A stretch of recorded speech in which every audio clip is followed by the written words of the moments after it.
Habang umaatres ang Mad Squad, si Andrew ay halos hindi na makahinga. Naiisip niya, ang walang tigil na pagtakbo simula pa noong una hanggang ngayon, ang paggalaw sa kabundukan sa bilis na ito, pakiramdam niya ay maaari siyang himatayan anumang sandali. Ang bawat hakbang ay tila mas mabigat kaysa sa nauna, ang dibdib niya ay nagniningas, at ang kanyang mga baga ay sumisigaw sa paghahanap ng hangin. Inakala niyang magiging maayos ang madman, ngunit hindi rin niya inasahang makakayanan iyon ni Christ ng ganoon ka-Jose. Nagulat din siya kay Enshred. Noong una silang nagkita, hindi ganoon kalakas si Enshred, hindi bababa sa kung ikukumpara ngayon. Noon, si Enshred ay isa lamang kabataang mandirigma na hirap makasabay sa kaguluhan ng larangan ng digmaan. Nagtataka si Andrew, paanong tumindi ng ganito ang paglago ni Enshred. Anong uri ng pagsasanay, anong uri ng determinasyon, anong uri ng karanasan ang nagpatigas sa kanya sa antas na ito. Sa puntong ito, halos tuluyan ng naubusan ng hininga si Andrew, malapit ng himatayan. Nang hihina ang kanyang mga binti, lumalabo ang kanyang paningin sandali, at iniisip niyang maaari siyang bumagsak sa mabatong lupa. Ngunit pagkatapos ay hinigpitan niya ang kanyang paninindigan, nagngalit ang kanyang mga ngipin, at nagsimulang tumakbo ulit. Determinado, gusto niyang gumawa pa, itulak pa ang sarili, patunayang kaya niyang magpatuloy anuman ang mangyari. Ang pag-iisip ng pagkahuli ay pumupuno sa kanya ng pagkadismaya, kaya pinilit niya ang kanyang katawan na sumunod kahit sumisigaw ang kanyang isip na tumigil. Sa pagtingin kay Andrew, labis na nagulat si Mac. Matapos makilala si Andrew bilang anak ng kanyang mga kaibigan, noong bumagsak ang pamilya Gardner at namatay ang kaibigan ni Mac. Siya ang nag-alaga kay Andrew bilang kapalit ng kanyang kaibigan. Para kay Mac, si Andrew ay minsang isang bata, marupok at nalilito, na naglalakbay sa malupit na mundo. Ngunit ngayon, ang tila bata ay naging isang lalaki. Sa pagtingin sa likod nito, nararamdaman ni Mac na may isang bagay na paparating. Hindi lang ito determinasyon, hindi lang espiritu, pakiramdam nito ay ang muling pagtatayo ng pamilya Gardner mismo ay nagsisimula ng mabuo sa pamamagitan ng paglago ni Andrew. Habang naglalakad, sinabi ni Enshred kay Rem na nalaman niya ang prinsipyo sa likod ng biglaang pag-atake na iyon. Ang kanyang tono ay kalmado ngunit puno ng pagkasabik, na parabang nalutas lang niya ang bugtong. Sabi niya, ang sagot ay ang Heart of Brute Strength. Pinatibay ni Rem ang kanyang mga kalamnan sa binti upang makakuha ng explosive thrust, at iyon ang asensya ng teknik. Nang marinig ito, mahinang ngumiti si Rem, at sinabing, tingnan mo ito. Kung iniisip mong alam mo ang sagot, bakit ka magtatanong? Huwag kang mag-aksaya ng oras sa mga salita. Ngayon na alam mo na, dapat alam mo na ang sagot. Dapat mong gawin iyan mismo. Sinabi niya kay Enshred nang may katiyakan, halos parang isang hamon. Tumango si Enshred, sinabing tiyak na susubukan niya iyon mismo. Biglang itinaas ni Pin ang kanyang kamay at sinabihan ang lahat na huminto at tumingin sa ibaba. Sa ilalim nila ay may isang tanggulan sa patag na lupa sa pagitan ng mga bangin.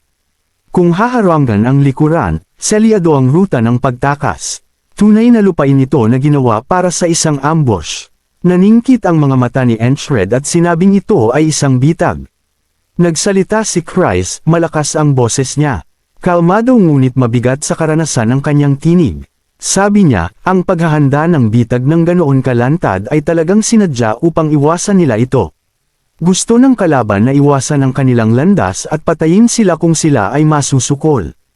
Ibig sabihin, malapit nang lumabas ang Hawk's talon. Ngunit pagkatapos magsalita ni Christ, tiningnan niya ang kanyang squad, at nakita ang kanilang ugali, ang kanilang walang pakialam na kahinahunan, ang kanilang kawalan ng takot. Nagtataka si Christ, nakikinig pa ba sila? Ang mga baliw na ito ay hindi kailanman lumalapit sa mga bagay tulad ng normal na mga sundalo. Bumaling si Enshred sa kanyang squad at nagtanong kung dapat ba silang makisama sa plano ng kalaban. Ngumiti si Ragna, ang kanyang mga mata ay nagliliwanag sa pagkauhaw sa dugo, at sinabing nakakainis iyon, dapat lang nilang durugan. Inamin ni Enshred na natutukso din siyang gawin iyon. Kung hindi gagana ang bitag, mas mabilis na lalabas ang lawin, at iyon mismo ang gusto nila. Malaki ang armadong puwersa sa pagkakataong ito, kaya dapat silang magsama-sama. Nagtanong si Christ kung dapat ba siyang sumama. Umiling si Enshred at sinabing babantayan siya nila Pin, Andrew, At Mac, ang tatlo ay magbabantay sa kanya. Ang iba ay Cecilique. Tinanggap nilang lahat ang utos ni Enshred nang walang pag-aalinlangan. Pagkatapos, sa isang ligaw, walang takot na espiritu, ang lahat ng mga madman ay tumalon pababa sa bangin tulad ng mga mandaragit na sumisid sa biktima. Sa kampo, malalim ang pag-iisip ng commander ng Grey Dog. Naiisip niya na ito ang huling pagkakataon na ibinigay sa Grey Dog. Malinaw ang kanilang mga utos, tulungan ang unit ng gerilya ng Norelia na nambibiktima sa likurang kampo sa pamamagitan ng paggawa ng Hawkstalon na manghuli sa kanila. Ang Grey Dog ay isang kilalang unit ng Aspen. Anuman ang nangyari noon, ang mabawasan upang suportahan lamang ang isang sundalo ay nakakahiya. Nagnalit ang panga ng commander ng Grey Dog na halos nagkiskisa na ang kanyang mga ngipin. Ang kanyang pagmamataas ay sumisigaw sa loob niya, ngunit alam niyang ito lamang ang paraan upang muling bumangon. Kailangan nilang magtagumpay. Upang muling bumangon, dapat silang magtagumpay, anuman ang halaga. Sa sandaling iyon, biglang may isang sundalo ng Aspen ang naalarma sa paglapit ng Mad Squad. Sumigaw sa pagkasindek ang mga sundalo, isinisigaw na ito ang unit ng gerilya ng Norelia. Kinagulat din ito ng commander ng Grey Dog. Nagtataka siya kung bakit. Dapat ay napansin nila ang bitag, kaya bakit sila pumasok? Anong klaseng mga idiot sila?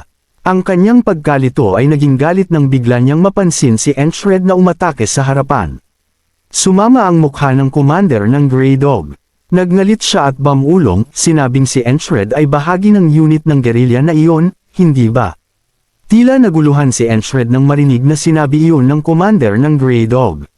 Huminto siya sandali, pagkatapos ay itinuro ang commander ng Grey Dog at tinanong si Rem kung kilala niya ang lalaking iyon.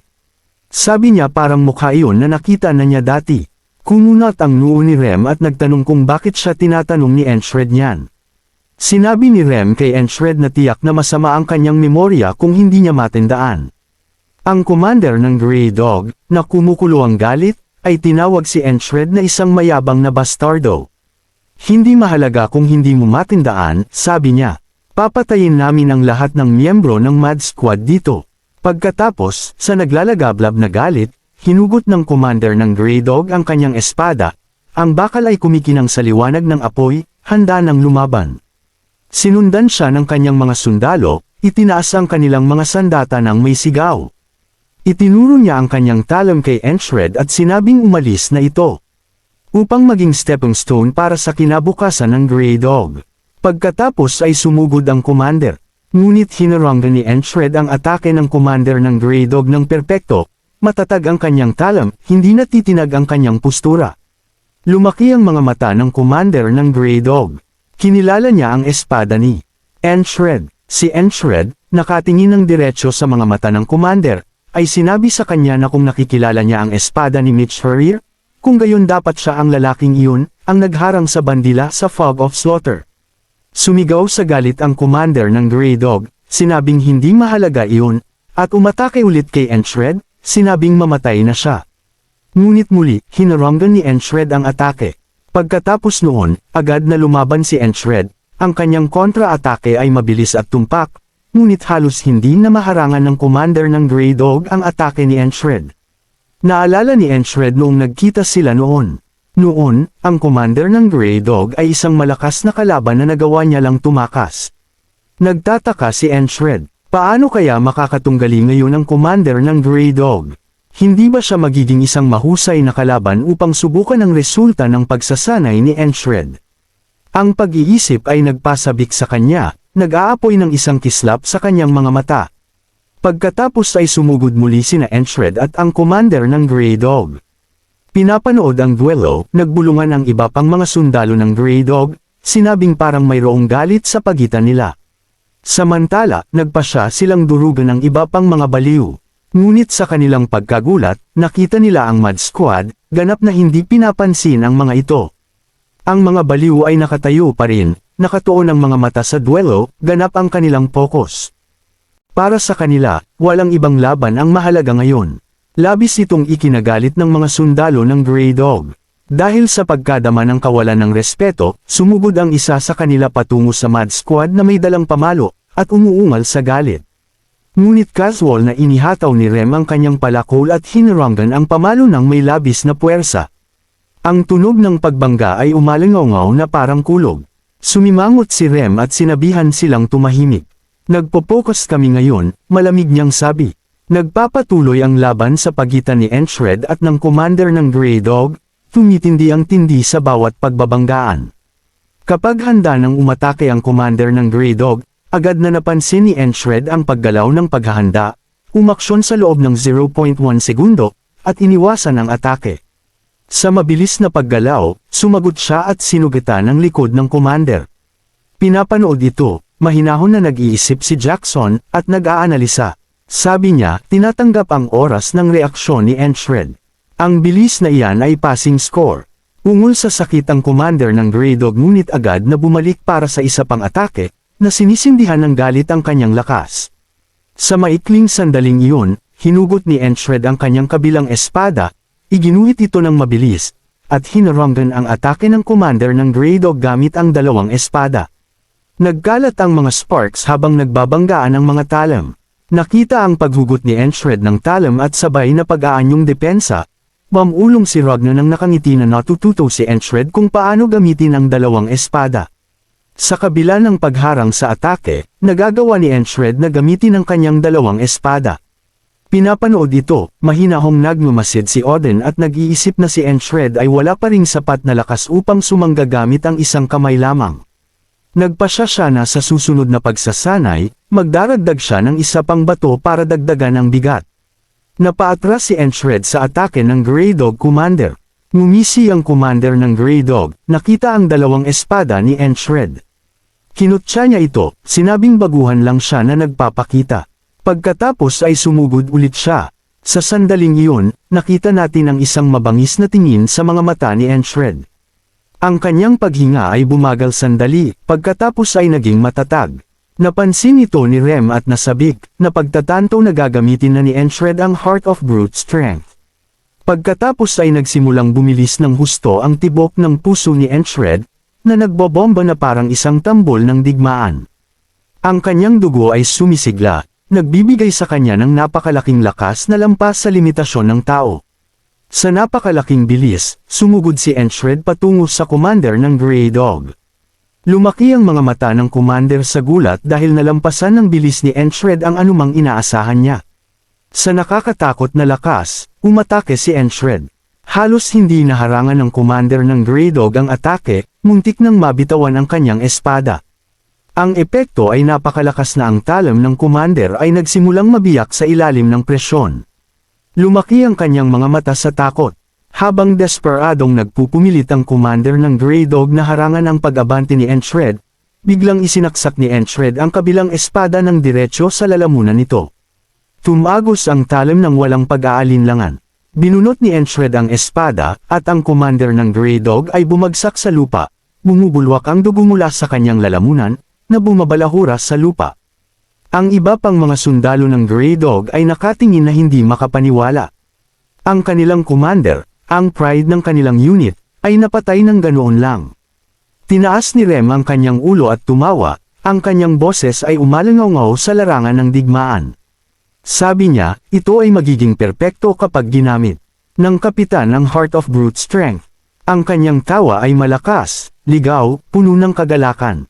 Tumango si Odin ng may bihirang ngiti, sinasabi kay Enshred na tiyak na nalulugod din ang Panginoon sa kanyang paglago. Ngumisi si Ragnar, sinabing, hindi masama.